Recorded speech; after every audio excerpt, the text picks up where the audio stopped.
Hello, good evening, everybody. Welcome to round number 5 of the North American Grand Prix Open Wheel Championship, coming to you live tonight from Spa-Francorchamps in Belgium, and I am joined once again by my broadcast partner, Brad Maris. Brad, welcome.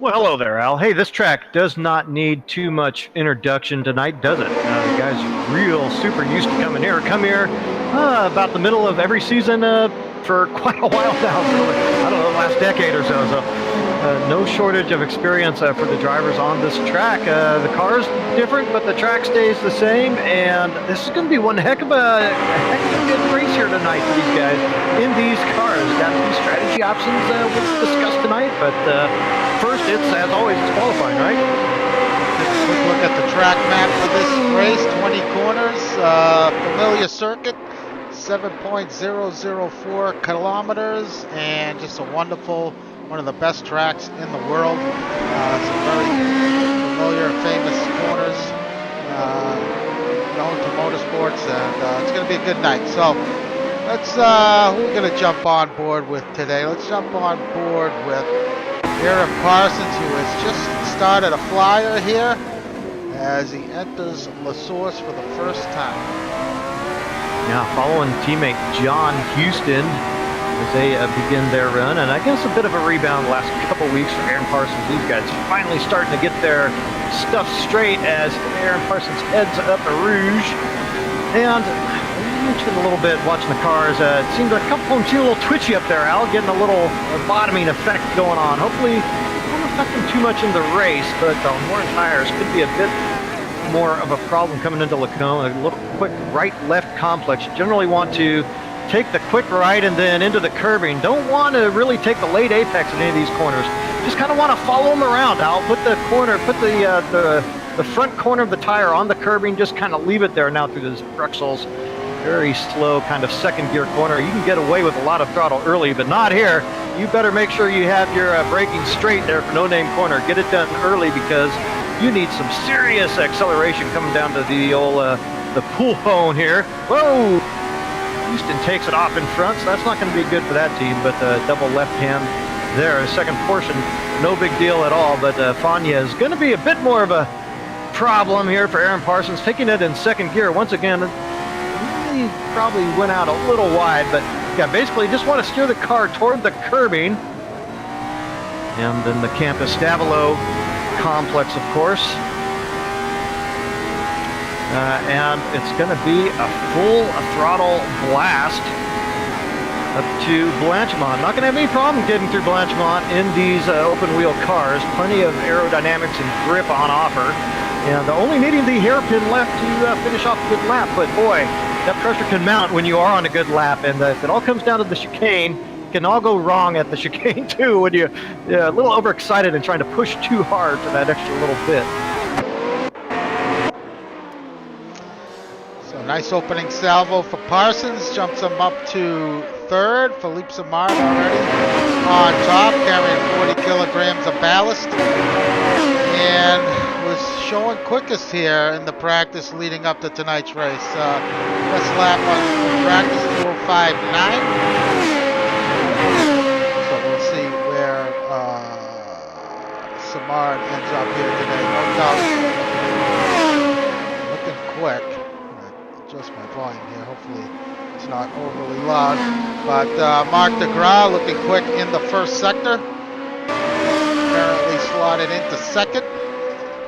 He's looking pretty racy as well in the practice leading up to tonight. Yeah, and you would think possibly looking a little bit more racy than Matt Taylor, who's carrying around a boatload of weight tonight. What, like some 50 kilos is teammate Matt Taylor on tonight? 70, I believe. Yeah, there's some ridiculous amount. But for the moment, big slide, big lurch there from DeGras. Where a lot of guys are struggling on the soft tire, or just in general, entering Pujon. You know, we're seeing some tough track tonight, I think. You know, we're seeing some twitch, and I tell you, we're going to see a little extra twitch, I think, here in this qualifying period because of the low fuel, Al. So, looks like some of the setups can be upset by the low fuel runs. We're going to have to watch that by the end of these guys' stints. Good second sector for DeGras. Jolicoeur currently at 6 he's gone green in the second sector, so he's looking quick. He was second quickest in practice this week. Yeah, as you know, you sure want to hit a good lap early if you possibly can, because the laps are long. You're going to get fewer laps because of the time session around here, right? Kind of a wiggle for DeGras, exiting the bus stop, and he improves, but not going to improve his position. Let's see what Jolicoeur can do here. Jolicoeur carrying 20 kilograms of ballast and sets provisional pole by 1.5 seconds ahead of his teammate Samard. Kevin Miller just finished the lap. Good enough for 7th. Parsons on an outlap currently in 4th. John Wathan with a nice race last week at Monaco, finishing in the top 5, currently in 5th, just under 9 tenths off of provisional pole. Chris Moses also looking quick. See how he goes here as he starts a flying lap. Let's see, 176 at the end of the Kemmel Straight. And he is up in the first sector. And watching the French Connection, Philippe Samard right now. Him and teammate Ian Jolicoeur hooked up to give Samard a tow down Kemmel.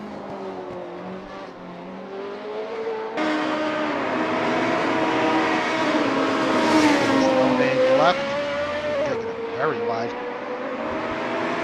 Such an important corner here at this track to get right for a good lap time. It is, and going wide won't necessarily cost you that much time, assuming you can keep the power down. It can be kind of a tricky notion in the kind of green and off-track stuff if you go wide over that curbing. So if you can keep the power down, that's not necessarily going to cost you that much time. Moses up in sector 2, as is Samard. Yeah, you get onto that green turf, getting the power down is very difficult to time. Can abruptly send the car for a ride. I think a couple people have ended their race hopes at that corner going wide, yeah. So Samard, Lemansky up in the first sector. Samard closing out this lap. Let's see if it's going to be good enough for a pole. And it is to a 2:06.3. Moses a little behind in sector 2.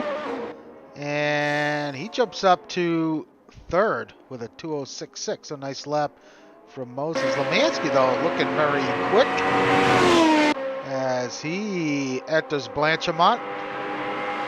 Yeah, not just quick here tonight, but looking pretty quick all season now, really, and pretty well ahead of the best time that he personally has posted yet. So he is looking to make some nice personal improvement here on this lap. You can hold it together. Ooh, right, takes it a little too deep into the bus stop. Lemansky finishing third last week, carrying some ballast. But this should bump him up. Well, just one. Wow, that cost him a lot of time, that mistake there in the bus stop. Now, we saw him last week running some dynamite first and second sector times. Just looked like he was on course to put the car on pole, but just little mistakes here and there kept him off the front row.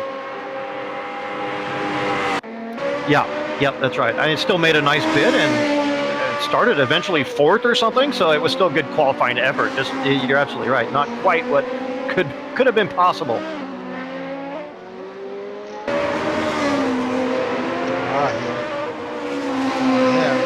Even through sector 1.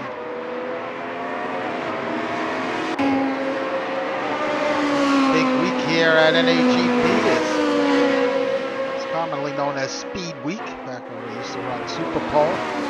Ooh, right. Really getting into the back of somebody. I'm not sure who that was.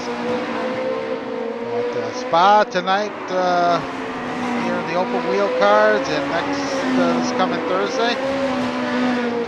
Stop in the GT cars, 5th round at Spa, 50 kilometer race, so that should be fun. Always a hoot.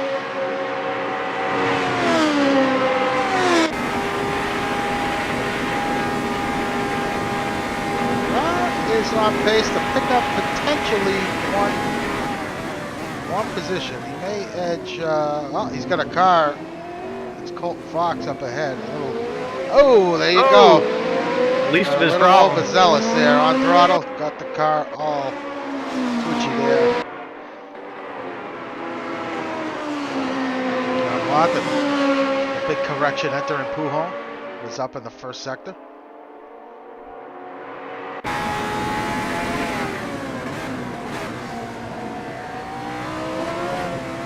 Yeah, it was Wathan also with that, pretty impressive, was it last week or the week before? Shoot. Last week. Getting all confused, yes. Using a lot of curves, Wathan. Well, you can get away with using some of them around here. It's okay, assuming that there's a few of them you have to be careful on, of course, and especially in the acceleration zone. They get some help here with a toe off of Omar. Going side by side through Blanchimont. Yeah, I don't believe that's going to hurt him at all, Al. No, I think it's going to help him. A lot of curbing into the entry of the bus stop. Nice exit. And Wathan, is he going to pick? He does. Bumps Lemansky down a position. Moses, meanwhile, up big in sector 1. Yeah, looked pretty good in sector 1. The previous couple laps for Moses has not been able to, do better than that third place provisionally. A little bit of time in sector 2. Oh, takes it way wide and into the barrier. Goes Moses. Yeah, I know that Moses has not had a whole lot of qualifying times. Been focusing on a race setup here, deep into that official practice session right before the race too. So they'll figure something out here, hopefully in the next couple laps. Samard up again. Zemansky was up in sector 1. Samard is getting some help from his teammate, Joe LaCour, up ahead on track. Yeah, I saw that before. Samard, of course, carrying a bit of weight himself here. Coming away with the win the last 2 races. That's going to put 40 kilograms on that Lotus. That has aided his effort here somewhat, Al. Yeah, as he comes to the line and betters his time yet again, a 2:06 flat for Samard. Some 6/10 better than his teammate. He's in second. Yeah, I mean, that's a lot of tenths, really, especially for having more weight than his teammate. I mean, you think Ian's no slouch, right? In terms of speed, pure pace, especially at qualifying. you know, you would expect him not to be languishing. I would think not quite that far behind teammate Fleet. Lemansky jumps up to 5th with a nice lap with a 2:06.8 for Lemansky. David Zahn running into some traffic there. He's 2/10 off in sector 1. Running order. Stan at Samard, Jolicoeur, Moses, Parsons, Lemansky at top 5. DeGraw. He's about to start a flyer. Watson as well at 7th. Zahn up to 8th. So nice showing there for David Zahn. Matt Taylor showing the effects of that weight. Nearly 2 seconds off of pole here. He is running in 9th. Greg Myers in 10th. Kevin Miller, a little surprised to see him a little bit off the pace here in 11th. Joel Ekman back in 12th. John Houston languishing back in 13th. Sam Rolfe running 14th. Ryan Robbins running in 15th at the moment. Giordia in 16th, followed by Chuck Carter. He just went up to 16th, bumping Iggy down a spot. Dale Ballweg, 18th. Colton Fox back in 19th. Brian Story in 20th. What do you think? We'll see a finish here from Story, Brad. With 3 races, only 5 laps completed. Well, I would give Spa as good a chance as any track, I think, for Brian. He's certainly not going to be surprised by where any of the corners are. So, you know, I'm not going to give odds. Back in 21st, so much. Jake Feebster in 22nd, out on track, has yet to set a lap. I'm not sure what's going on there. Yeah, that is strange. He doesn't have any penalties as far as I know. He's pretty quick there in practice. Another big moment for Moses here as he is trying to improve on his time. Yeah, run. Go ahead. Sorry, Al. Running short on laps here, so if Moses wants to improve, he's definitely going to want to keep one on track here soon. Only got a couple 3 laps left to make an attempt. DeGraw back in 6th, and he's like this slowed down to give himself a little bit of a gap. Ahead to try again as Jolicoeur comes up quickly on, I believe that's one of the drivers. Boy, this team now, Ian Jolicoeur, Philippe Samard, really trying to make up for some ground they lost early in the season, huh? So it's been a couple great races for them the last 2. They made a big jump in points and continuing to really try to lay down the law here at Spa tonight. Looking good. A little bit of a ragged lap here for Jolicoeur. 5/10 off sector 2.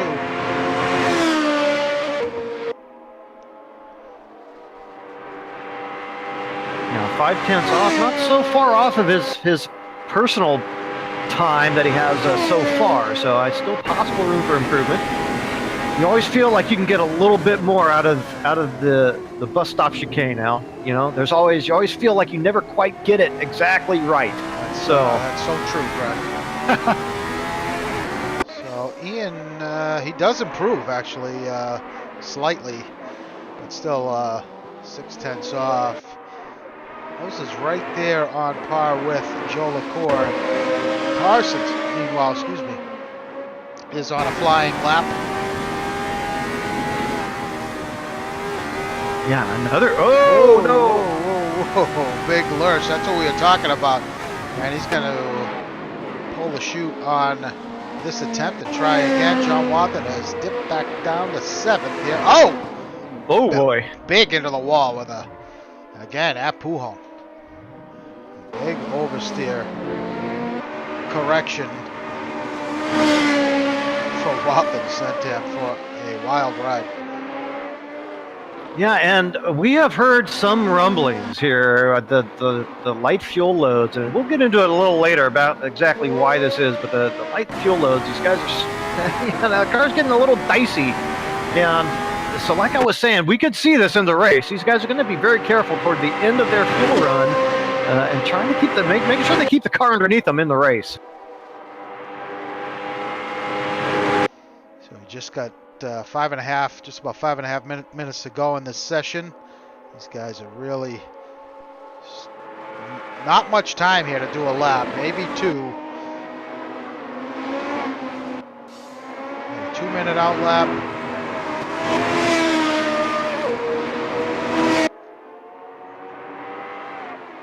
So if they got enough fuel, Moses up 2/10 in sector 1. If they got enough fuel, they can make another attempt. Yeah, that's it. I mean, if Moses has 2 more laps of fuel on, he could do it. If he doesn't, then this is his final lap, right? Or not necessarily, not because he can come out and then get back out and around. Yeah. So 2 more attempts, yeah. So good first sector. Second sector looking pretty well as also, and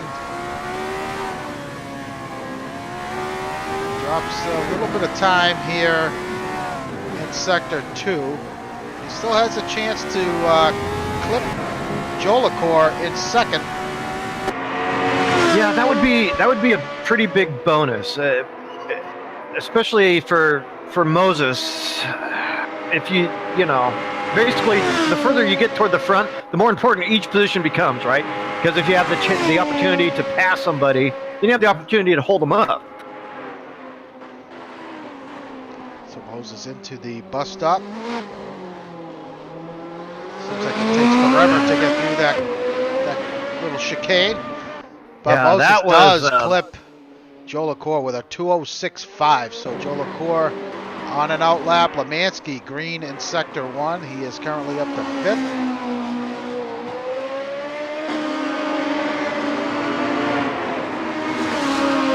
So good lap from Lemansky taking it well wide.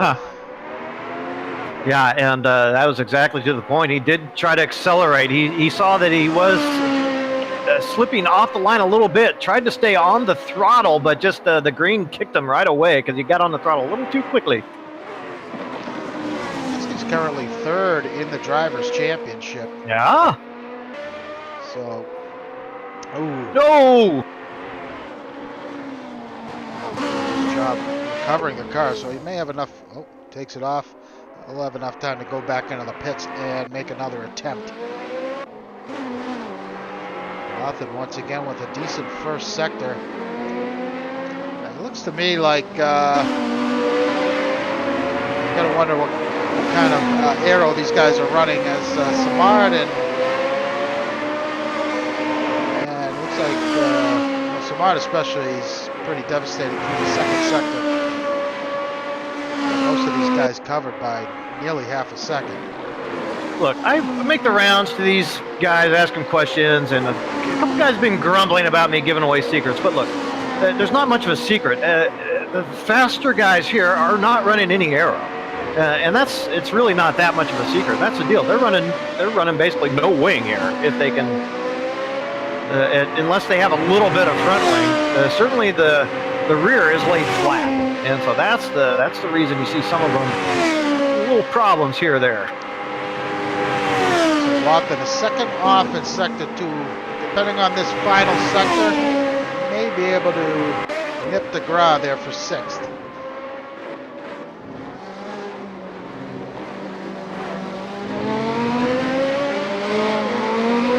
Good through the bus stop is Wathen.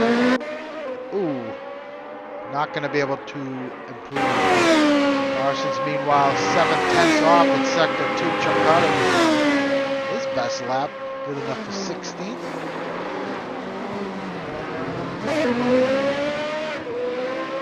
Yeah, so Wathen Parsons gets it wrong at the bus stop. After a very good first sector too. So Kevin Miller, good first sector. Still back at 14th as Miller. Yeah. Houston back at 11th. Yeah, Feimster is back there as well. Quite a few guys. I think right now, and I was going to mention it when you're on them. If you're John Wathen right now, I think you're feeling pretty good about your 7th starting position. Oh, absolutely. It's a great position to be in for Wathen. Ian, meanwhile, through sector 2 is 5/10 off. So it looks like he's still a bit slower here than Moses. He's got his teammate up ahead of him, however, is going to give him some help. Yeah, and I think they executed that pretty darn well, Al. I think that's been a big help. That was a very nice execution. Difficult to get it done. Now, can Ian hold it together here? I think he has. This is looking pretty good. So they're going to be able to lock out the front row. Yes. All right, nearly clipped his teammate. 1.129 off. Moses is done. So Joe LaCour is going to, looks like it's going to be a French connection front row.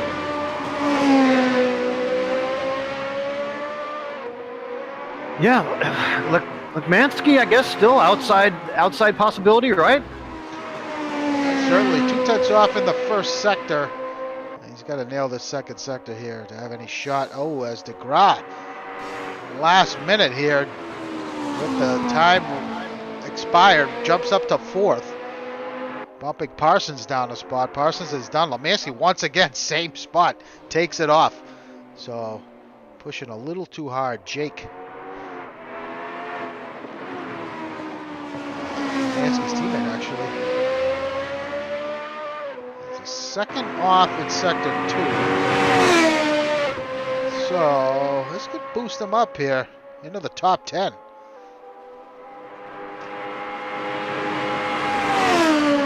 Yeah, and you mentioned that he was a little off pace, maybe joined late. I didn't see when he joined, but certainly turning his best laps late, hopefully. Into the bus stop. Last guy to act. And he'll end the session in 9th. Bumping Taylor down to 10th. So nice job by Jake, setting his best lap here with no time left. So Simard, his 4th pole position in a row. Pretty remarkable.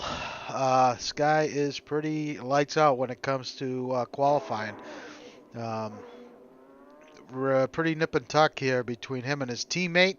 It was a close qualifying last week as well, but you know, we've seen this in the past, Brad, and race is a different story. So it seems a lot tighter during the race. It's not as much of a gap, I should say. Well, it is nice though to lock out the front row with your teammate, right? Because either way, assuming that you get away relatively clean, then you figure one of you is going to have a little bit of protection.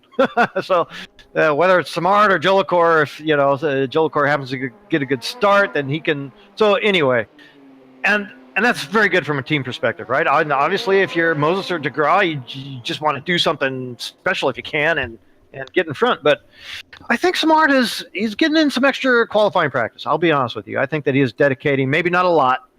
He's clearly very fast already as it is, but a couple extra laps here or there, I think, has helped Simard lock out a lot of these front rows. So congratulations once again.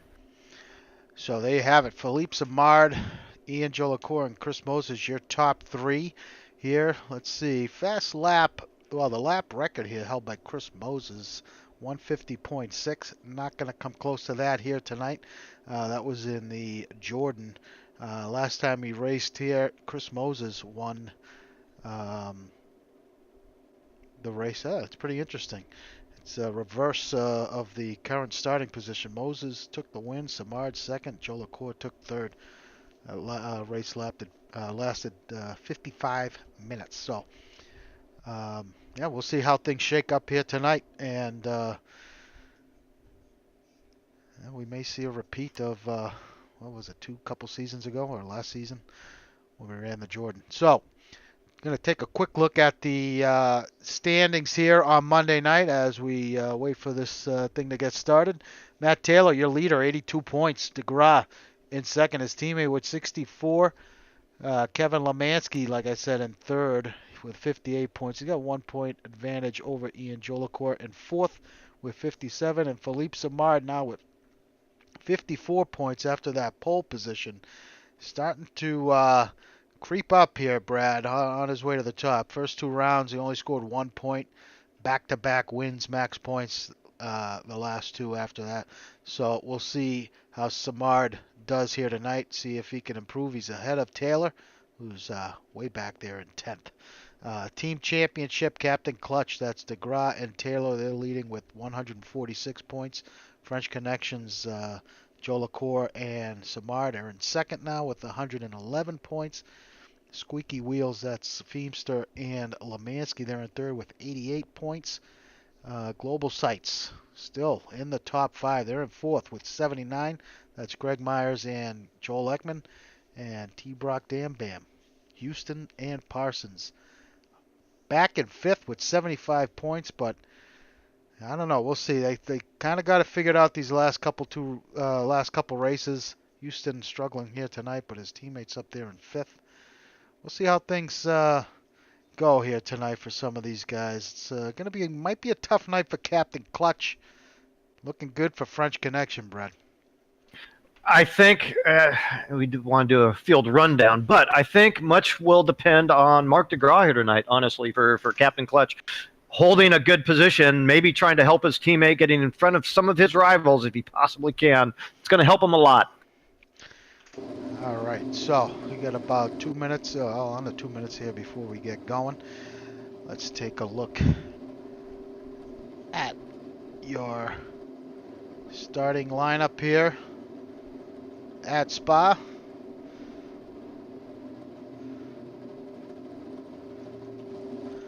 All right, it's going to be Philippe Samard on pole. What's that? For the fourth straight race, followed by his teammate Ian Jolicoeur in second. Chris Moses is going to be starting. Wait, that's not Moses. What's going on here? Oh, there we go. Chris Moses is going to be starting in third. This grid's all messed up. Mark DeGras in fourth. Aaron Parsons is going to start fifth. Sorry. That's all right. Have a slew of Americans starting behind that. Kevin Lemansky is in sixth. John Wathen in seventh. David Zahn in eighth. Jake Feemster takes ninth, and Matt Taylor's in 10th. Greg Myers. Looks like he immigrated to Italy. He's going to be starting in 11th. John Houston in 12th. Joel Ekman in 13th. Sam Rolf's going to be starting in 14th. Kevin Miller in 15th. Chuck Carter takes 16th. Ryan Robbins starts 17th. Iggy Chiorda takes 18th. Dale Ballwood starts 19th. Colton Fox going to start 20th. And let's see here. Brian Story is in 21st. And Omar Gomez rounds out the field there in 22nd now. All right, Brad. It's going to be big here for the French Connection, like we said.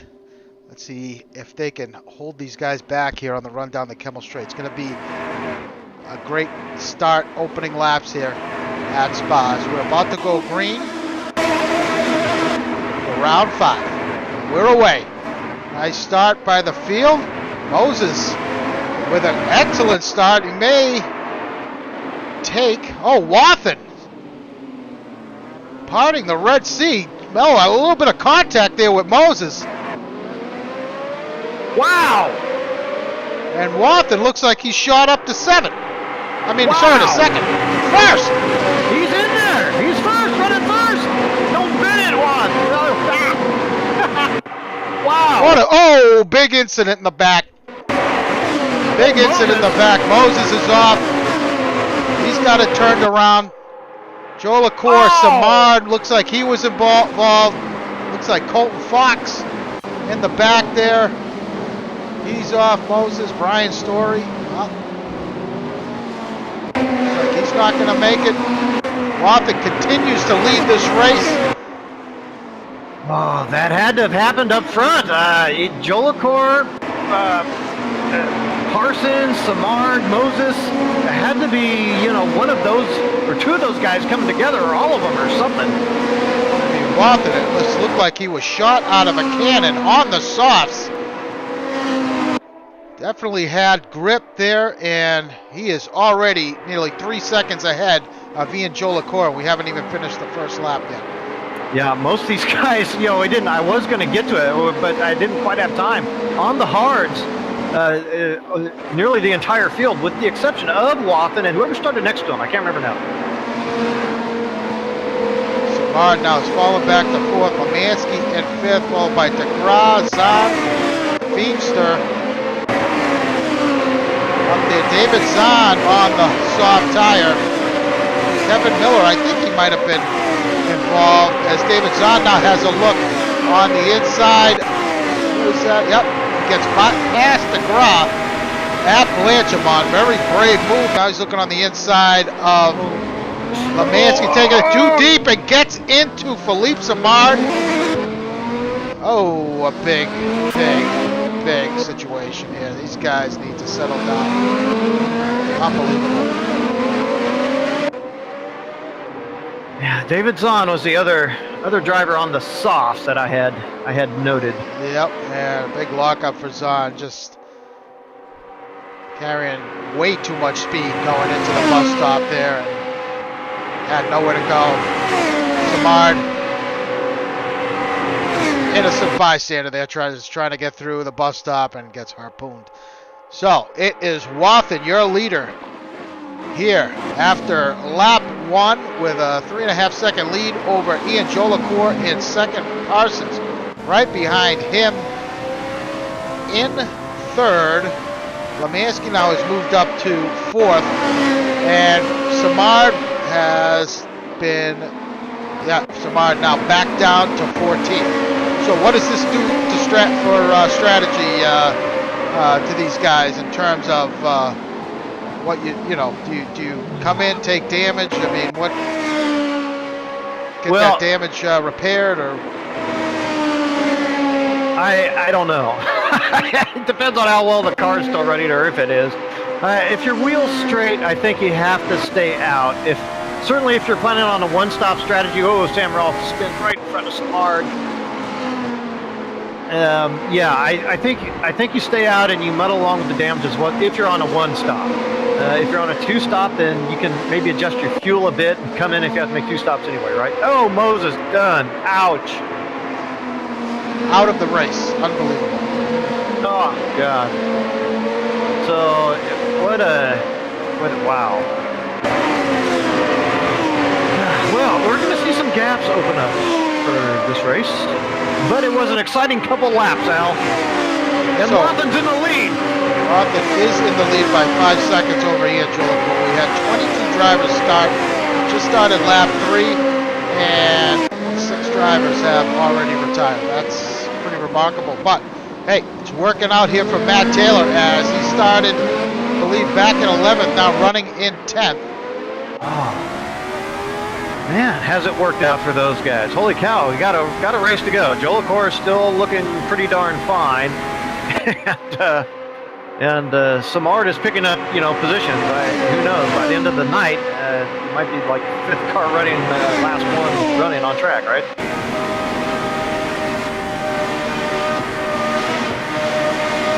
So with Houston trying to get a run on Matt Taylor through Eau Rouge. Very hairy. These cars can be sensitive to aero wash, and Houston gets the pass made and nearly throws it off. Gets it gathered back up. And accomplishes the pass. So DeGraw now running in 5th. He's putting some pressure on Kevin Lemansky here for 4th. Jolicoeur still unable to shake Parsons from his behind. Further back, David Zahn, who was up to, I believe, 7th or so, has made some mistakes here on the soft tire, and now is looking to get around Jake Feemster running in 10th. Jake on the hard tire. Yeah, so the softs, I mean, obviously the performance advantage is huge. I mean, Zahn, the front end of that car has to be crushed, yet still on the softs able to hold with Jake Feemster for that 10th spot. Feemster showing a little side pod damage there as well, I guess. So, whoa! Samard desperate to get around these guys here, and it looks like he's going to get past. Meanwhile, Feemster jump on board with him.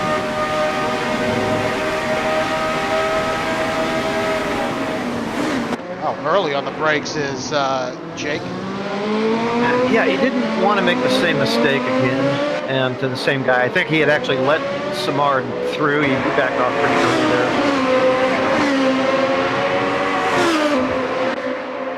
And I think seeing the rear of his bumper there, and Zahn said, well, let's make absolutely sure we don't do the same thing. Parsons now with a run on Joe LaCour.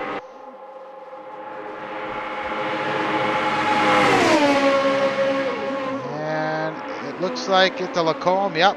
Parsons gets the pass made. Yeah, you would think it would be advantage Aaron Parsons without the weight disadvantage that Ian has, right? Pretty significant difference in pace here as John Wathen, your leader. Yeah. Running lap 4 with an 8.5 second lead over Aaron Parsons in second. That performance advantage is just crazy. Now look, it's a very fast lap, but the pits are very long, and the two-stop strategy may not work as well tonight, possibly. But that doesn't mean that John Wathen can't be setting great pace on the softs early and then swapping to the hards for one stop. You know, so we'll see, but. It's great to see. I mean, you heard me. I was just completely struck dumb and speechless there for a second. So I think it's great. I'm pulling for the guy. What can I say? I think we were all a little surprised to see Wathen jump out to that early lead, but I believe it came at a price. I think he did have some contact there, I believe, with Moses entering turn 1. As DeGraw now having a look on Lemansky into the bus stop. Wathen continues to set quick laps here, 2:08. Lemansky's going to hang on to that position.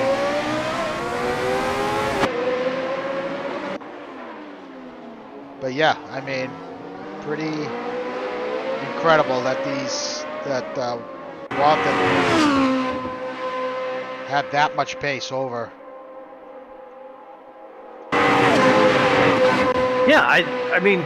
Clearly, there's obviously a cornering advantage to the softs, but apparently there's traction off the line advantage to the softs too, or something.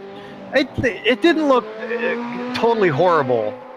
It was with contact with Samard, right? A bit on the inside. I mean, it looked kind of touch and go, racing incident-ish.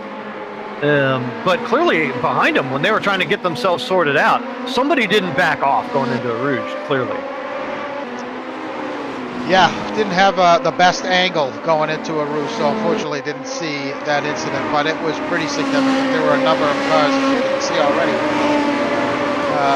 16 cars running after starting with 22 early on lap 5. So Moses, who qualified 3rd,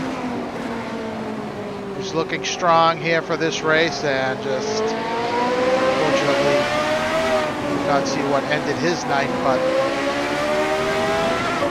really had an incident going through a Rouge as on board with David Zahn was kind of, Joe Lekman takes it wide.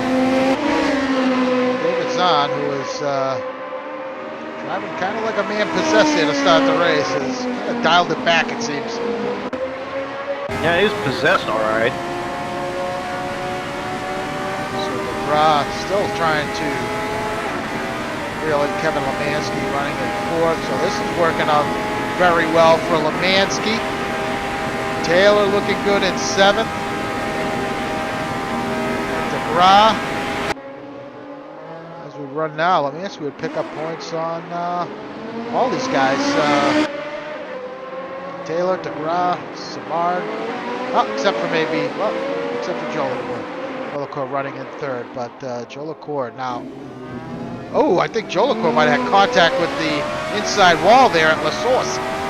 Oh. Very tight line through there. Yeah, it's not impossible to make contact with that inside wall for sure. There's quite a few different lines you can take there at that apex.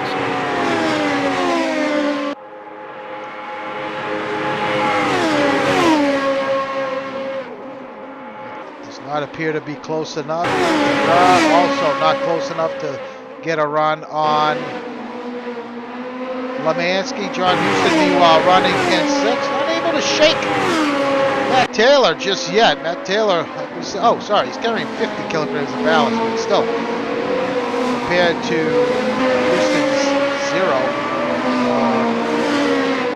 Taylor doing a great job. Samard, meanwhile, dropped back to as far as, I believe, 14th or 15th. Now, up now into the top 10. Trying to put Greg Myers back in position here on lap 6 of 29. Yeah, quickly going back to Matt Taylor in your comments. I talked with him before the race, and despite the weight, he failed again. Like they had a pretty good strategy, pretty good game plan coming in. That had the car at least where they wanted it, right? Knowing that they would not have ultimate pace, but at least be able to make their best effort. So proving once again to be able to put in good results at that weight.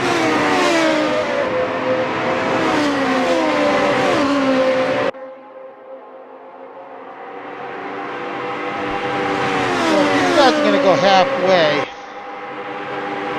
Expect them to come in around lap 14 or 15, but it really hasn't been the case here, Brad. I'm not sure how far these guys can stretch it out on a full tank. I don't know if you got that info. Oh, a big slide further back between Houston exiting the bus stop, lost the rear. Gather it back in here, but Taylor now all over the back. Oh, a little bit of a lockup for Taylor. Yeah, we will see some gaps open up. We just haven't seen it yet. I mean, for now, the racing's still pretty close and furious.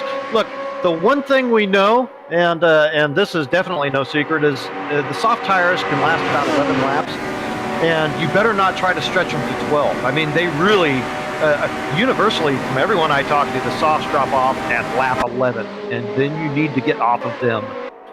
So we know that. So, we're going to see guys that if they're on the hards and are running long, they aren't going to take it past lap 18.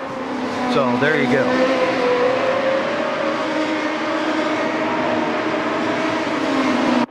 Now, I mean, we've seen the hard strategy work relatively well.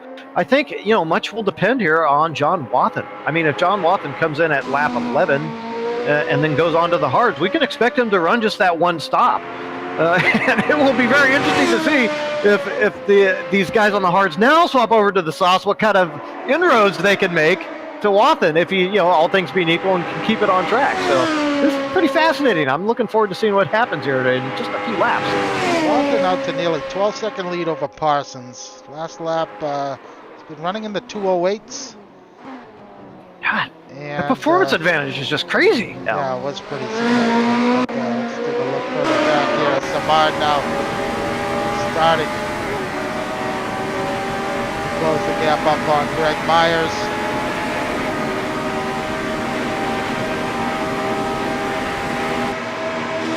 Samard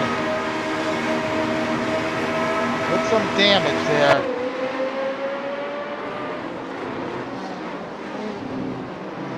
Samard takes a little deep into the bus stop. Yeah, Samard's been in traffic, but regardless, looks like he's having some heat put on him now. Yeah, the mistake there as, Zahn getting the wheel off into the grass here, going into the surface. But anyway, Samard does not want to allow Zahn pass for sure.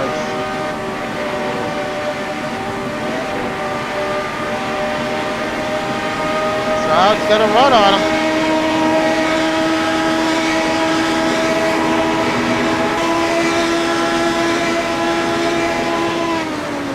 Oh, Zahn nearly gets into the back of Greg Myers.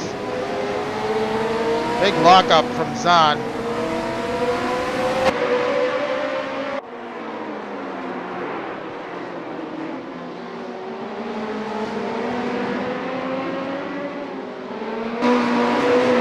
Yeah, one of the heavier braking zones there, of course, does occur at Macomb, coming off Kimmel Straight. So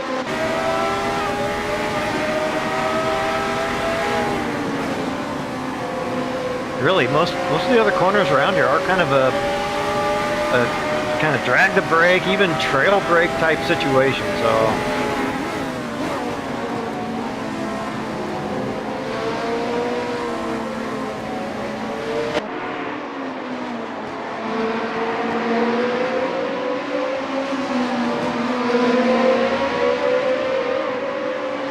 But a nice battle nonetheless. Whoa, on very wide there. Give up that position.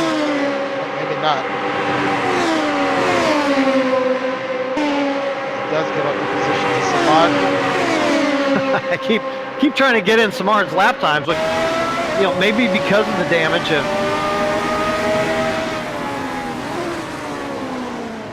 not been that great, right? So he does look like he has a tremendous amount of outright pace on Greg Myers, but he can't even get rid of David Zahn here. So no point talking about that, I guess. All over the back of Lemansky here, down the Kemmel Straight.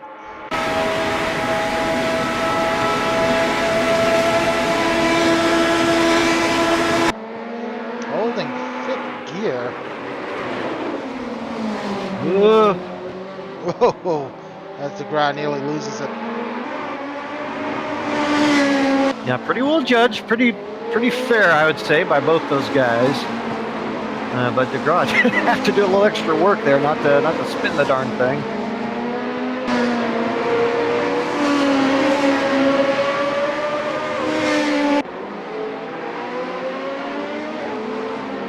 Okay, so Wathan holding laps, still in the low 08s, last lap of 08.6. We would expect those soft tires to really start giving up the ghost here for John Wathan the next couple laps.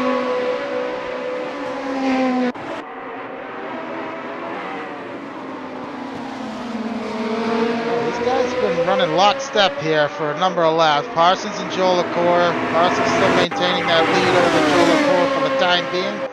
Lemansky and DeGraw also running close for a number of laps here. Positions have not changed between these two. Parsons with a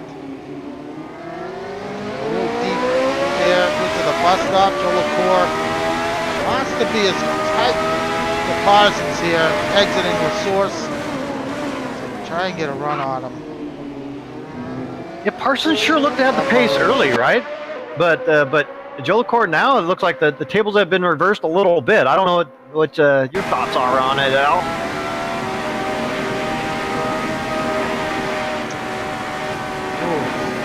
Joe LaCour car getting a little light.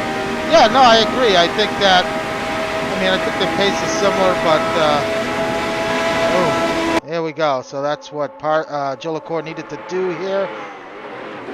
And let's see, it can go 2 by 2 here. Is Parsons going to be able to hang on to it? No, it gives up the spot to Joe LaCour. So now let's see what Joe LaCour could do here.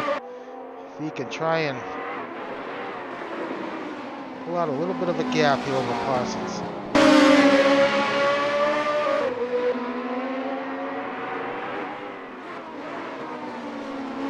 Boy, whenever we do see these stops occur, it's got some pretty interesting sidelines coming up, right? Can Samard recover, and to what extent? Matt Taylor still sitting in front of Philippe Samard. You know, Samard at least would like to get to Matt Taylor and try to take some points on our championship leader, right? Houston still holding that 6th spot over Matt Taylor. You know, he would like to recover some points for himself, right? Yep.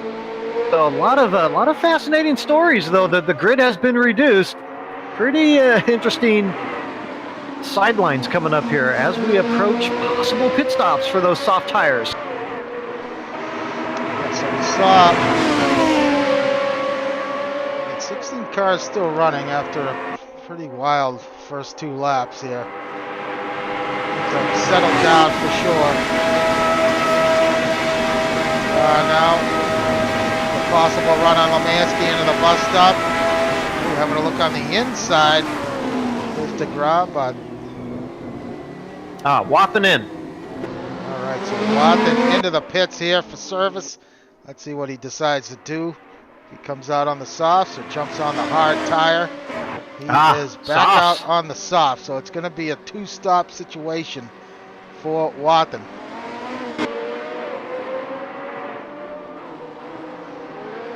He's going to come out ahead of John Houston. Now DeGraw is close to Lemansky here. And making a run on Lemansky at the end of the Kemmel Straight.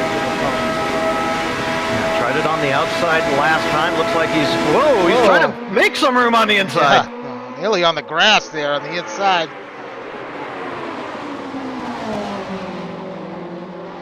Oh, nice job by Lemansky to hold him off. They're still side by side. Wow.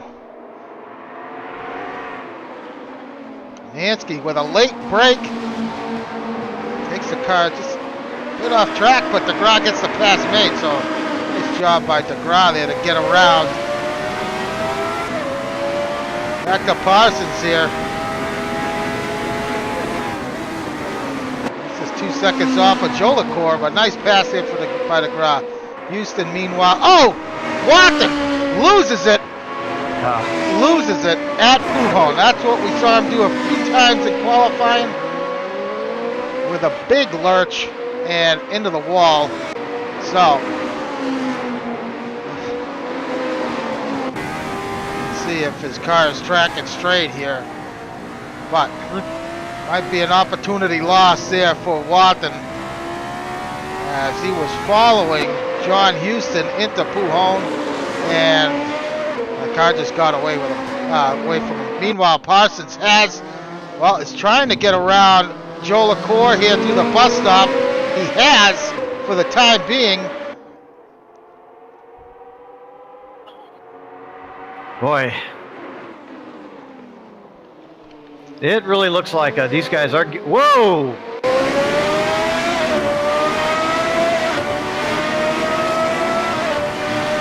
Big slide, of course, there by Parsons coming off of the source, but clearly these guys are getting a big draft off each other, right? Oh, Jolicoeur! Jolicoeur! Whoa! Heavy into the wall! Big impact into the wall. Car just got loose. Up Eau Rouge.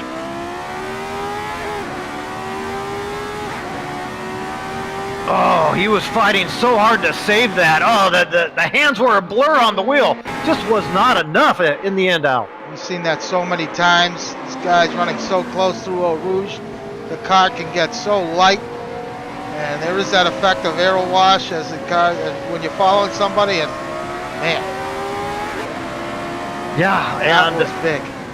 Yeah, and it's absolute truthful information that I heard all up and down the paddock how these cars really lightened up at the rear once the fuel burned off, and that also probably played into a little bit of that too. So if these guys are planning to run, I mean, they've got another 6 laps or so. They're going to go long, right, past the 2-stop territory, and so it looks like these guys might be experiencing some of that extra twitchiness on the light fuel load. Guys were about a 10-second gap over DeGraw and Lemansky.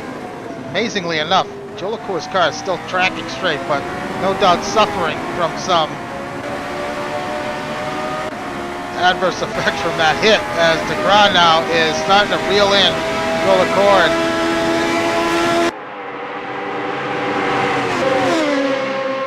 DeGraw having a look.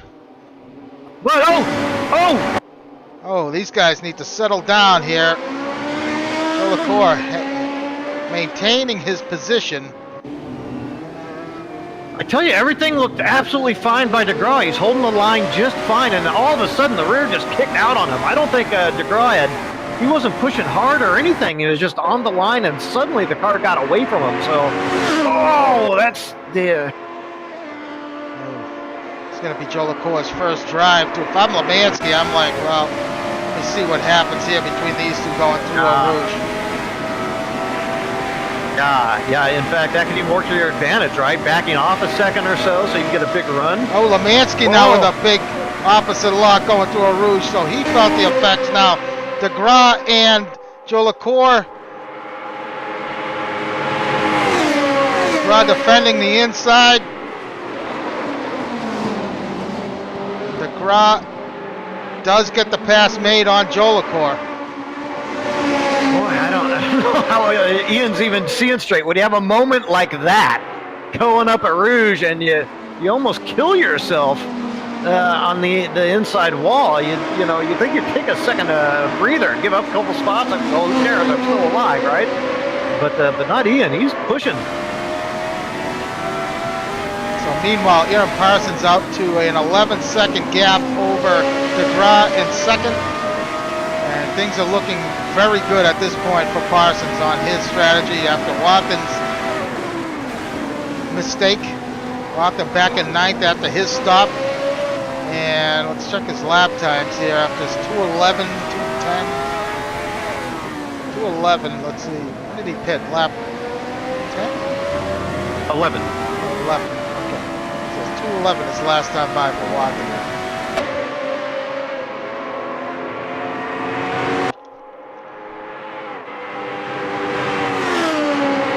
Mansky now looking on the outside. Wow. Jolicoeur through Blanchimont and gets the pass made. Does Lemansky. Great job. Lemansky didn't even flinch. He's like, well, I'll just drive around the outside. No big deal. No problem. Why bother with taking an inside line? And he just made it stick. I'm kind of shocked, actually, that just happened so easily. Ian needs to be careful here.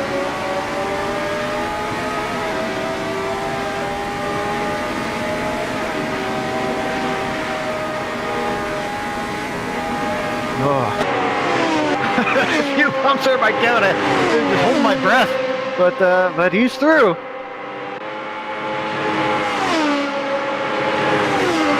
Wow, yeah, Parsons out front. I mean, what a turnaround, possible turnaround for this team.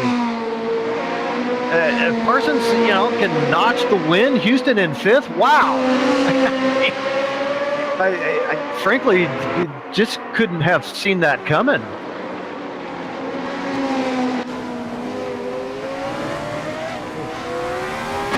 Having a little too much curve there, gets the car upset. All right, now Samard has made his way up to Taylor. And looking to put a pass on Taylor now for sixth.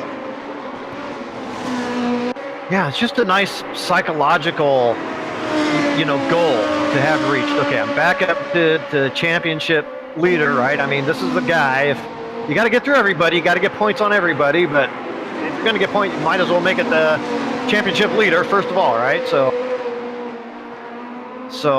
task one completed if you're Philippe Samard.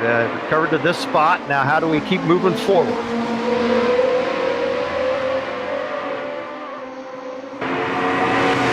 Lap 14, essentially the halfway point for some of these guys who can do a 14 or 15 lap stint on a one stop and then go the rest of the way. See what these guys elect to do. It should be interesting to see what Jolicoeur does here as he's lost some ground now to Lemansky after getting Lemansky got past, but he's going to stay out. Yeah, if the guys haven't stopped yet, I don't see any reason why you don't stay out until, lap 18, and then run the last 11 laps on your softs. I suppose the hard strategy is still in play, too. So maybe for safety, the hards might hold up a little better. But we're seeing guys, wiggling pretty hard here, having some difficulties on the hards too. So saw Samar there with a moment. Had to lift there and correct going through Rouge, Radillon. That was just incredible, that wreck by Jolicoeur. I mean, he nearly did save it, but yeah, it was very clear that it was super focus mode. It's like, okay, it was very clear what was going on in the cockpit. It was all hands on deck to save the ship. That just didn't quite work out. So DeGraw now has increased his lead over Lemansky by about 3 seconds. Delacour running in 4th. Houston now up to 5th. Taylor in 6th. These guys running close. Samard in 7th. Greg Myers running in 8th. John Watson back in 9th. His lap times in the 2:10s, far cry from his 08s in the first stint. So no doubt feeling the effects of that visit to the wall outside of Pujon. Ekman running in 10th. Kevin Miller back in 11th. David Zahn now in 12th. Chuck Carter up to 13th. Dale Ballweg running in 14th. In the lead lap is Dale. Has a chance at some points here tonight. Jake Feemster in 15th. And Omar exiting the pits now in 16th. The last running car. Last running car, Al, and I think just now off the lead lap. So everybody continuing to circulate, you know, within the lead lap. So that's something for the home team.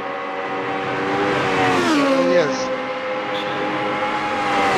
Yeah, Jessup, looks like the Ian Jolicoeur's wheels tracking pretty straight. So it's like he's got that going for him.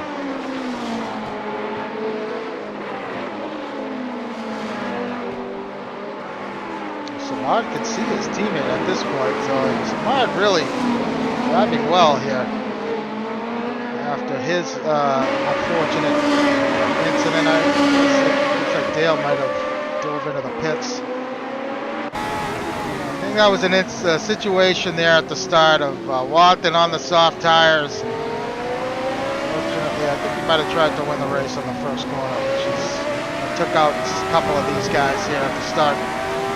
Yeah, I only saw the contact with Samard coming off the corner, and that one did not look as bad. So there certainly could have been a few. Whoa, someone's Houston! off. That's Houston with a big lockup. That was strange. He had made the entry of Pujon, but he might have gotten a little bit out of shape. Big lockup for him. Yeah, I mean, I think it was a counter steer with the rear end suddenly snapping out.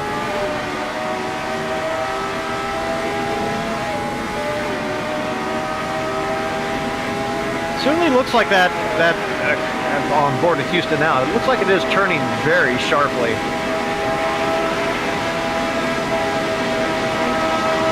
So he may have more steering input than he'd like due to the tires being a little rough at the back or what have you.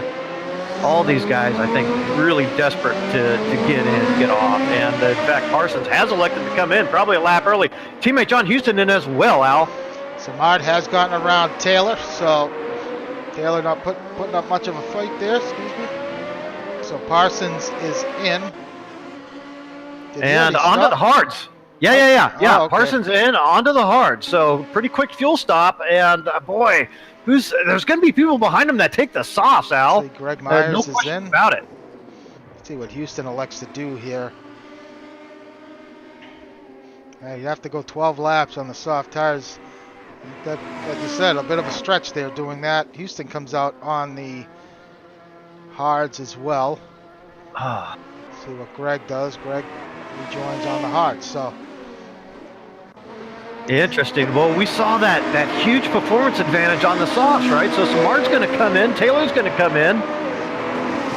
And Jolicoeur, maybe he'll take the softs. Mansky, all those guys are going to have a huge advantage. Parsons came in with what, 12 seconds, 13 seconds, something like that?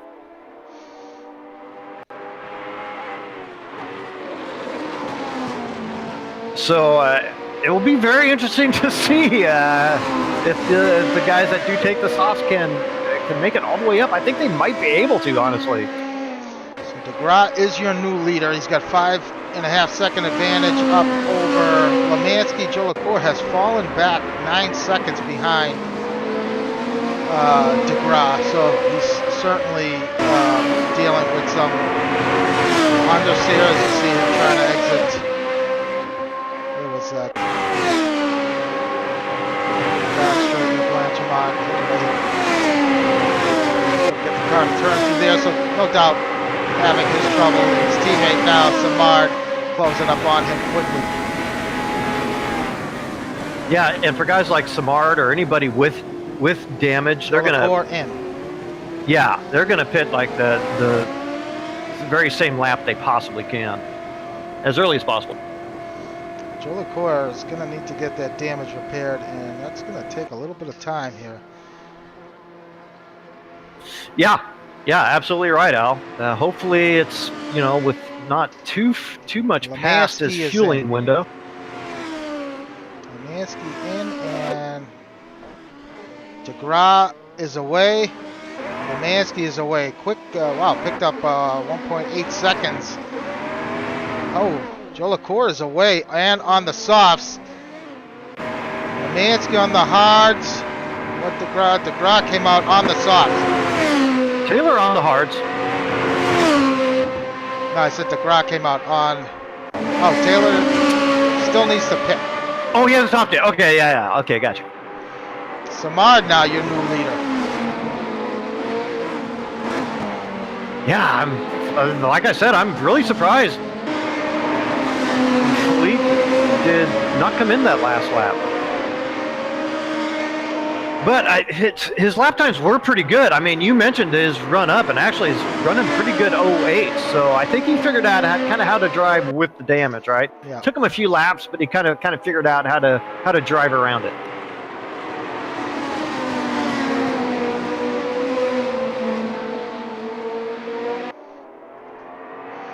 So things are going to change. Just as soon as Philippe Samard figures out how to drive around the damage with the hards, if he takes the softs, it's going to be like a whole brand new car, basically.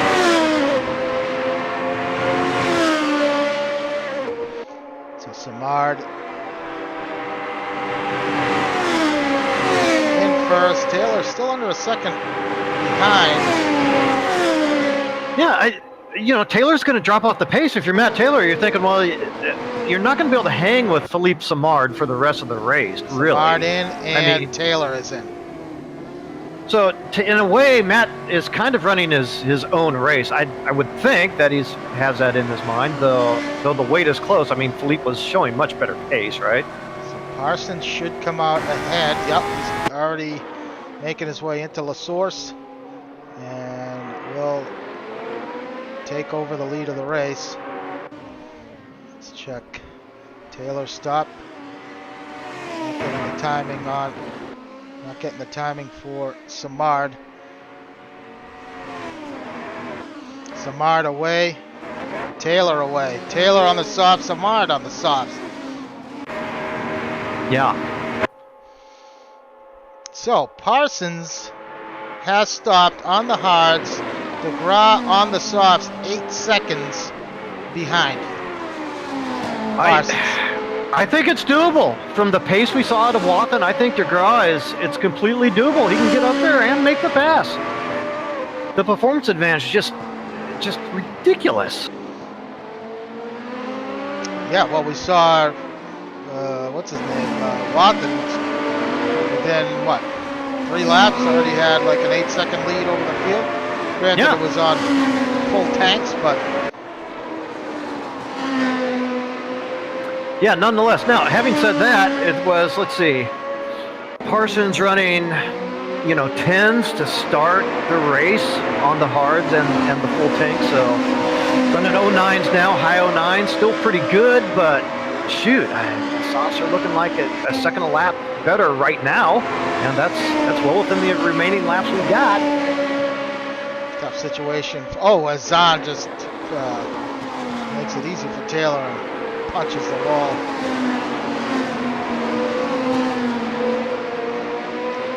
So it is after stops. It's Parsons your leader.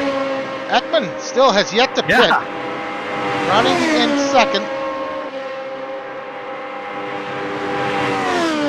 Let's see what Joel does here. He should be coming in here any moment. Yeah, with the long, relatively long pit lane, he's coming in. Comes in now, so DeGraw will take over second. You know what? Ekman could come out ahead of... Well, maybe not. come out just around Samard. No, those guys got him beat. Yeah, I don't know if it's going to be huge benefit coming in late, but if he does stay on the softs, there is some advantage those last couple laps on the softs, right? And also for a little bit of extra safety, you don't have to run the softs like to their limit. Well, he's away on the softs, so he beat out Houston.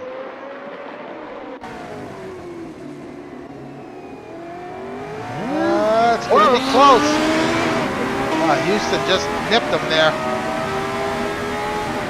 So Ekman's going to rejoin in 9th.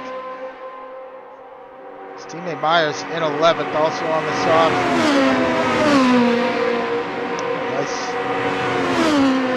Nice job there from Joel.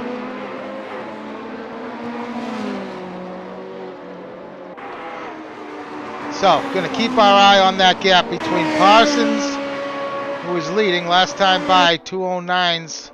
Last 2 laps for Parsons. DeGraw, his last lap was a 2:08. I don't think that's enough, Brett.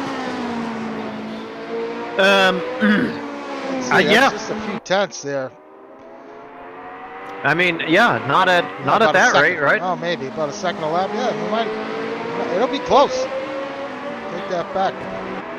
Well, look, it's a straight up fight now. So the traffic that was cleared, Ekman came in, and so it's a straight up fight, and that's what you want, right? Is if you're in contention, you want the opportunity to contend, and you know what you have to do. It's right there in front of you. Well, Lemansky looks like a quicker stop than DeGraw, but made a bit of a mistake, I believe. He is now 9 seconds behind DeGraw. He's got Cholapour on his heels. Samar not far behind them.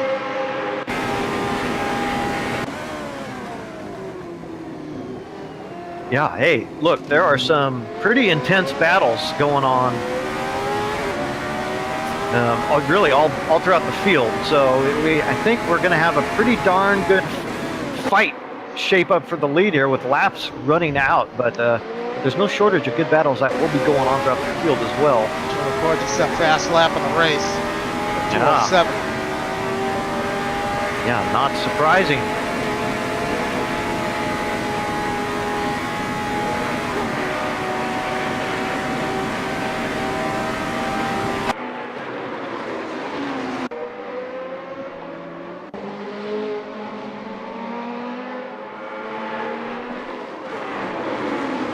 Yeah, I don't think Ian Jolicoeur is quite yet done with Kevin Lemansky, but I guess, I don't know. If you're Philippe Samard, boy, you really need the points, but you want to add to your 40 kilos you got on board?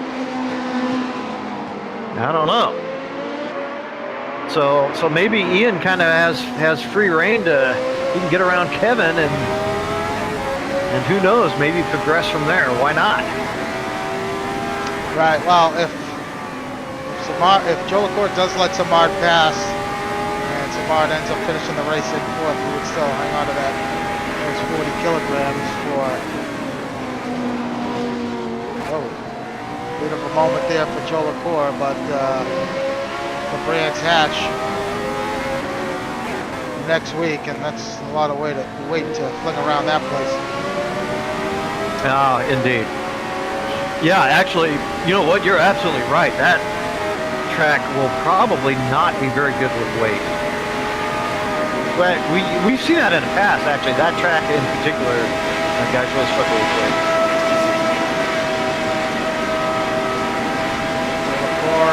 Can pass Lemansky here at the bus stop.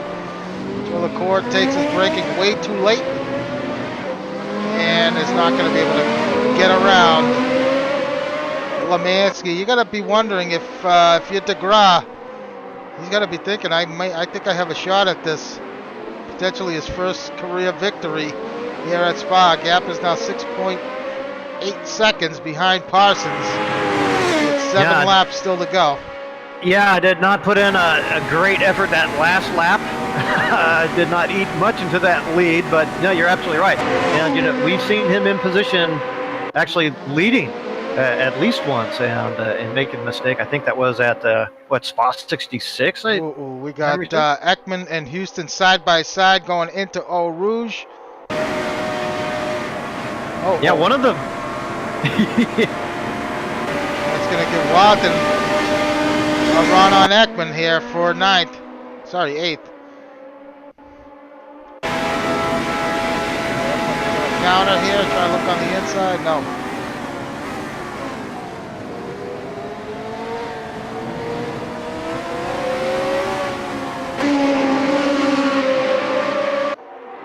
Yeah, and I can only assume. Joe LaCour has just gone around Lemansky. Lemansky takes it wide through Pujols. Samard now looking to get around Lemansky.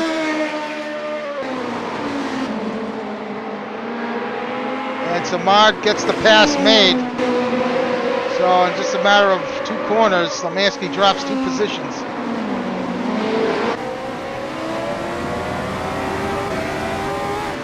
Traffic ahead for Joe LaCour. It's Omar. Yeah, that was a good job on this guy.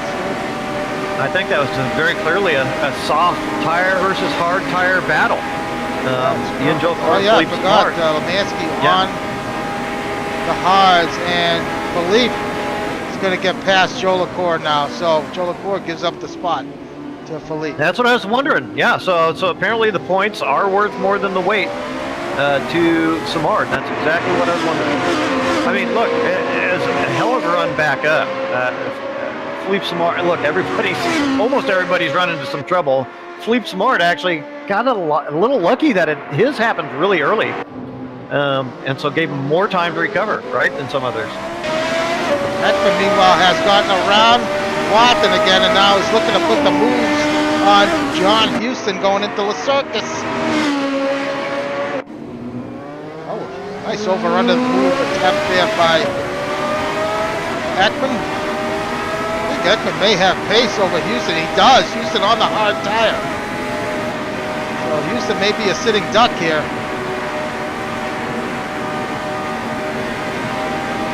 Yeah, he just carries so much more speed off the corners, right? 178 for Ekman. As they go side by, a little contact there. Oh, some more contact between Houston and Ekman. Houston now, a little too much throttle. And now Walton looking to stuff it in on Ekman and takes them both out as Houston threads the needles and says, thank you very much, I'll take that spot back. Okay, you're on board with Walton. Houston, rather, excuse me. Wow. Well, those guys were obviously fighting very hard. I was going to say, Houston can make his car very wide, but that was some rough racing there at with 5 laps to go here in this one. Well, you expect, rougher racing the closer you get to the end. We just saw too much of it early in this race is the problem, right? That's why we're down 6 drivers from what we started with. I mean, you don't ever want to see it happen. Taylor has gotten past Lemansky. Taylor on the softs. So, this has not been a good strategy here for everyone except for Parsons, who's leading, who took hard tires after their second stop. As Taylor now jumps up to 5th. Which is probably as good as it's going to be. Oh, Lemansky nearly loses it. It's probably going to be his best possible finish here for Taylor, because I don't think he does not have the pace that Joe LaCour and Samard have. So as long as he can keep Lemansky behind him, he'll lose a little bit of weight and finish this one in 5th. Joe LaCour running in 4th is not going to try and get around his teammate. He was up to 3rd after falling back to, what was it, 14th, 15th? look, if you're Matt Taylor, you had 5th place circled and underlined before this race started. So Matt Taylor's totally happy with 5th right now. I can guarantee you. Maybe 4th would be okay or whatever, but 5th is no. He had that circled and underlined. He's happy with 5th. No question about it. And honestly, I think Parsons probably should be in more trouble than he is. You talked about him kind of being the only one that's gotten away. He's a great driver, and I can tell you right now, he is pushing absolutely to the absolute limit because he knows exactly the score that's going on right now. And frankly, DeGraw just hasn't gotten the job done. DeGraw has not pushed as hard as he needed to push. Just last lap, 082. Yeah, Parsons nearly matching pace. He's actually got just a couple thousand seconds off of DeGraw's best lap here on the hard tire. 2:08.599 his last time by. Where's DeGraw at? Last lap 2:08.3. So that's not going to get it done. Meanwhile, Ian with the best lap of 2:07.8. Remarkable job Parsons doing on the hards. Yeah, yep, absolutely. I mean, that's what it comes down to. I think it was the worst strategy, obviously, to take the two stints on the hards. But it is, to my mind, that DeGraw just not doing quite enough on his softs. But nonetheless, I mean, he's running second. He's in there for a chance, right? I mean, look, these are long laps. There's 4 of them to go. He's going to get within a couple, 3 seconds, most likely by the end that works. Perhaps. The softs start to fade. Oh, he will. Oh, he will. So Houston now. They have to contend with Ekman once again, as Ekman trying to get around Houston a couple laps ago was manhandled through Lacombe and through this corner coming up here, so he's going to try and do it all over again.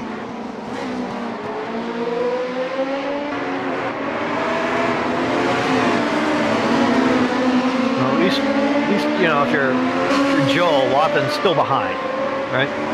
Well, I guess I shouldn't call it either way because I haven't seen it from all angles.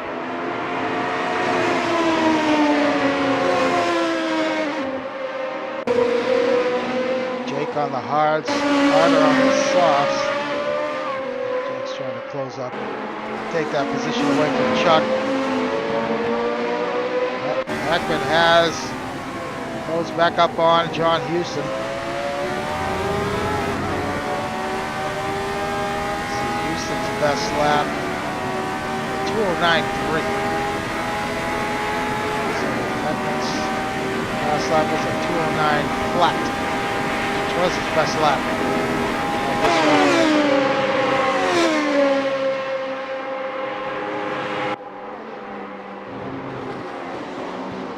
Yeah, and that's a darn good time. And really, look, I suppose if you're Joel Ekman too, especially if you can nab that seventh place spot, that's pretty good because frankly, he looked a little lost in qualifying now. He had qualified way back there outside the top 10. So this is a nice run up if you're Joel Ekman right now and sitting pretty in points with like a few more. Up over Ekman here as he needs to get around John Houston yet again. Nicely through Eau Rouge.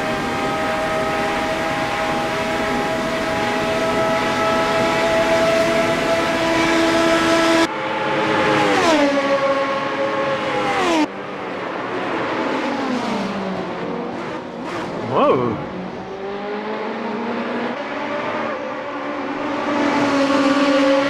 Yeah, same corner, same positions where the contact kind of occurred last time and kind of created the schmozzle before. John Houston holding it a little tighter that time. I think Joel Ekman actually, I don't know if you noticed, but he did stay a little wider. He did, for sure. Probably smart in both cases, right? Houston clearly struggling versus the soft tires, yeah. If you're Ekman right now, gotta think. Well, he's got Watson on his in his mirrors, but I think a nice exit here coming out of campus. Oh. Gonna run on him going into the bus stop. Oh, as Houston runs wide, that's gonna slow down his pace. Yeah, this is always decision time running at the Blanchimont. Do I or don't I? I think he's thinking I do. Oh! Ekman ran it off wide into the lawn. And now he's going to have a look on the inside of Houston. Big lockup.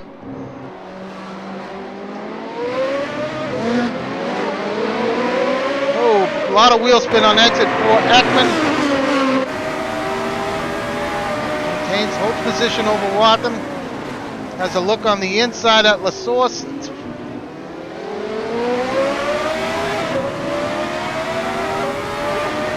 Boy.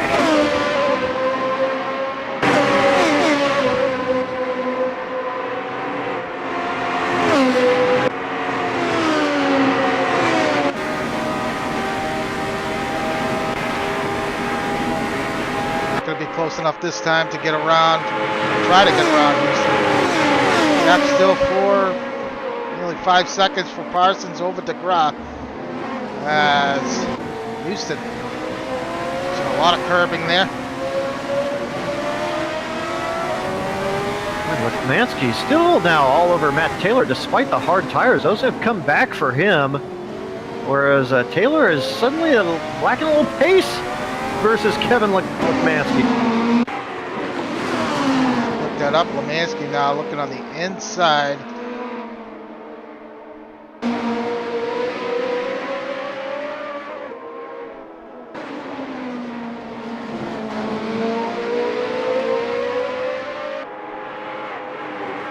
Yeah, I can't really say Matt Taylor's running off pace or not making some big mistake or anything. Just running. He is running a bit off pace, I would say, just versus Lemansky, who is steadily closed in.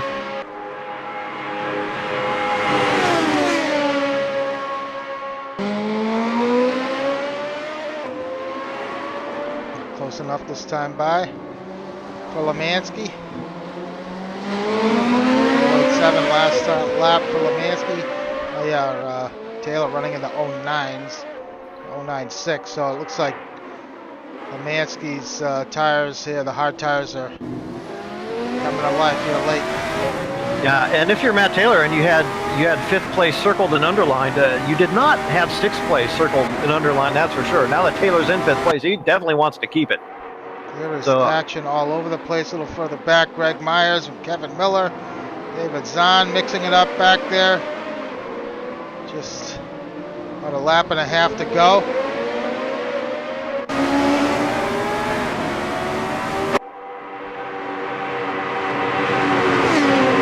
We'll go with Miller here. Greg on the hards, Miller on the hards.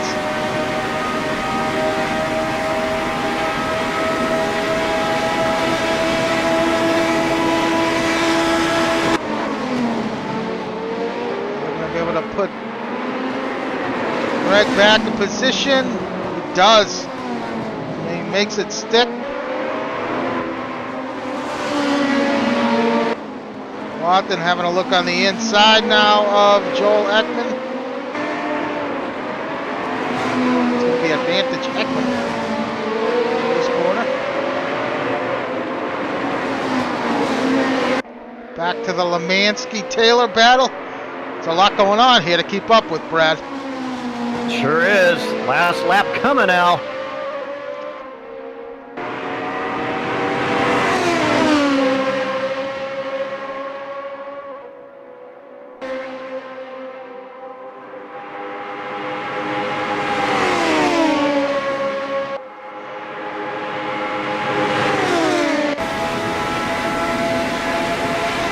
Lemansky having a look on the inside of Taylor at the bus stop.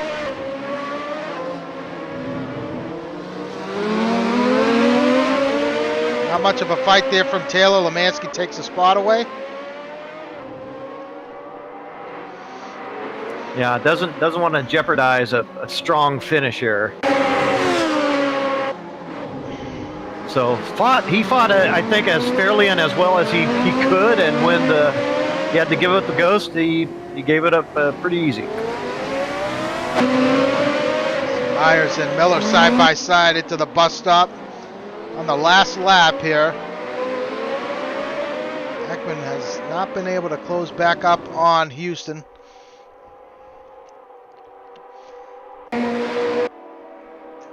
Parsons still with that 4.5 second lead over Mark DeGras, and this is going to be a big boost for Parsons if he can hold on to this.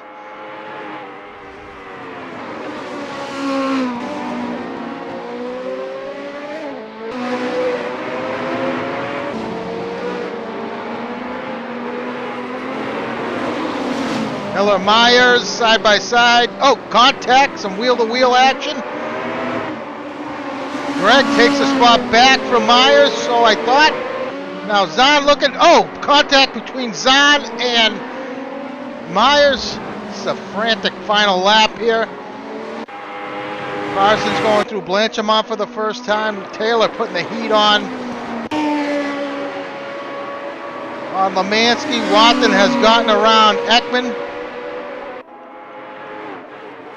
for 8th, and Parsons going to cross the line here and take the win at Spa. Mark DeGras is going to finish 2nd. Samar looks like he's given up 3rd to Joe LaCour, so Joe LaCour takes 3rd. Samar's going to finish in 4th and hang on to those 40 kilograms. Lemansky should finish in 5th.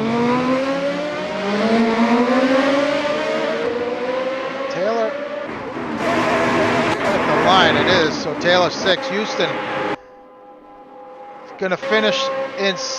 Oh, Ekman off into the grass. Oh, cuts across the bow of Watson. Just ran it wide through Blanchimont. Watson's gonna take 8th. Myers is gonna take. We got a 3-way battle here to the end. Oh. Ekman loses it in the grass. We got a spit. What? 9th, 10th. Myers took 10th.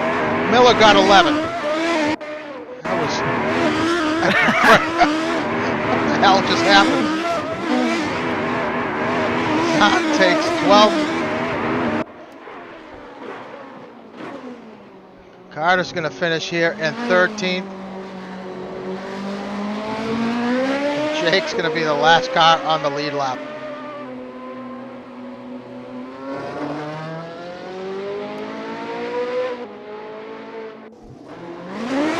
All right. Whew. That was a wild finish. Let's see if we can talk to our winner here tonight. Parsons. All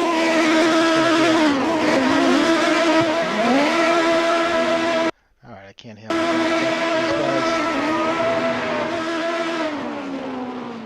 Let's see.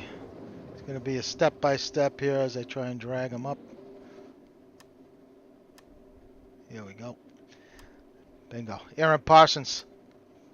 Do you copy? Hey, guys. Congratulations, Aaron. What a win here tonight for you. Man, you know, decent qualifying session. You started in 5th, but big moment there at turn 1 at La Source. I think Watson got into a few guys and ended up in the lead. I'm not sure if you got caught up in that at all, but or made it through okay, but had a really good first stint. Nice battle you had with Ian. Then after your stop, you elected to come out on the hards. Everyone, aside from you and maybe your teammate and a couple other guys, came out on the hard tires for their second stint. Were you worried that might have been the bad call, or well, obviously it paid out for you, but were you a little concerned there after your second stop? After the pit cycle and I saw the gap back to the guys that were on softs, I wasn't too concerned. The biggest time loss you have is when you pit earlier is that the guys make up more time on you on low fuel, and then they take less fuel in the pit stop, so they gain a lot of time there. But once you're back on track and on the same fuel load, it's hard for them to gain a lot of time. So after the pit stop, it was a pretty comfortable gap. Well, it was a wild start, and really, given your qualifying position, maybe at the beginning of the race, not sure you could really look forward to say, well, I've got a great shot to win this one, but that's kind of the way it ended up working out, maybe a little earlier than you might even have expected. And it was a slow start to the season. We've seen that from you guys in the past. Clearly, you've been coming on very strong now, so it's a great win, and congratulations for it. But just, I mean, what were your hopes for the possibility of coming away with a win here tonight after qualifying? Probably like 1%. Yeah, turn one was kind of gnarly, but I think everyone got through turn one pretty much okay. But then at Eau Rouge, it just went crazy, and people were struggling on the cold tires and the heavy fuel. I actually sent John an email last night saying what I thought the strategy should be, and he did some testing and came back with a number of 16 laps on the first stint and 13 in the second, because he said that if we took any more fuel, that the car would be really slow at the beginning, and it worked perfectly in the 16 and 13. Well, that's pretty interesting. It's nice when you can have you got a nice team you can work with, teammate, and calculate those things. It actually works out for you. Worked out for you tonight, and that was a pretty amazing run. But I got Brands Hatch coming up next week. What's he going to be towing around? Actually, you had some weight for tonight, so you're going to have a little extra weight for that one. Did you think the weight? It seemed like it affected Taylor, his pace. Samard ended up finishing fourth, but he had some really good pace with the 40 kilograms. You think you'll be all right next week, or given the nature of Brands Hatch, all those fast sweeping corners, you think that's going to have an impact? I think with 30 kilos, it might have an impact, yeah. It's probably not as bad as a track like Spa, where you're accelerating up long uphill straights. So, yeah, that's pretty amazing pace from Samad with the weight.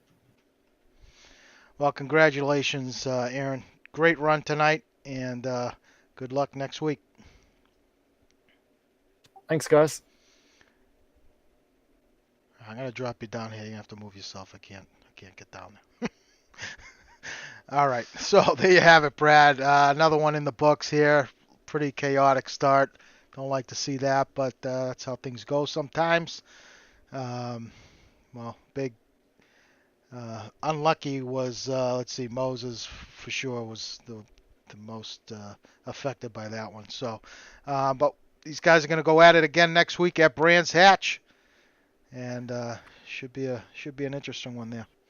Yeah, I would say the start really didn't affect the racing throughout. Like I expected to. We had great battles really throughout the race. Captain Clutch, the leader in team points, actually did a pretty good job holding position tonight. They're going to give up a few, yeah, but kind of with their weight position, it was to be expected. Mark DeGraw for that team did a great job finishing second. As I said at the top, I think that was really key for that team tonight. But the French Connection also did a great job recovering points. Philippe Samard coming through the field. And third and fourth, they're gaining the lion's share of points tonight, right? Chibok, Bam Bam, Parsons, Houston, they did a great job. So really a pretty intriguing race all the way throughout. Some great strategy calls, and Brands Hatch, whew, a little boring next week, and going to be flipping this deal on its lid, Al. All right, so yeah, we'll be back next week at Brands Hatch next Monday, 9 p.m. Eastern. This Thursday, the GT cars will be at Spa for the seasonal fifth round 250-kilometer race there at Spa. So hopefully you guys can tune in for that at 9 Eastern. Until next week, thanks everybody, and we'll see you all next week. Thank you, Brad. Have a good night.